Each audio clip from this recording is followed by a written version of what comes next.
e benvenuti in un nuovo video di Galline Pro.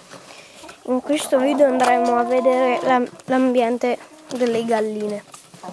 Allora, le galline di solito stanno in 1 metro quadrato di terreno, almeno ce ne stanno 7. Invece qua, in un lato ci stanno 6 metri, in un altro credo 3, cioè ho fatto a vista.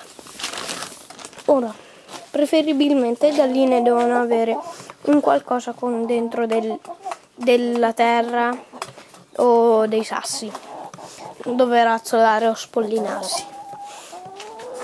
Poi mettergli delle mangiatoie, come vedete queste ce le abbiamo messe a casaccio, e degli abbeveratoi. Poi mettergli anche dell'erba un po' sparsa in giro per razzolare e un posto dove fare l'uovo e dove dormire, altrimenti le galline non sanno dove dormire o fare l'uovo. Poi,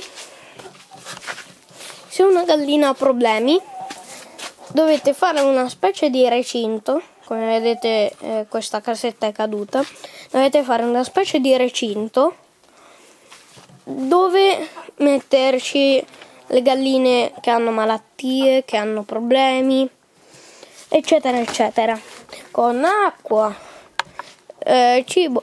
Se hanno problemi di dieta dovete non dargli cibo, cioè dargli del cibo con il calcio, perché se rimangono acchiottate con il calcio le ossa si rinforzano e si rialzano.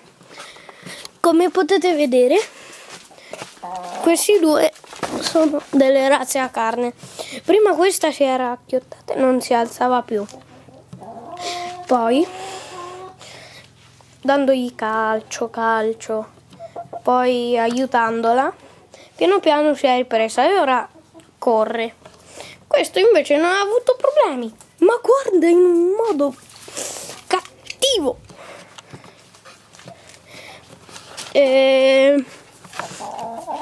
Niente, questo era tutto per l'episodio di Galline Pro.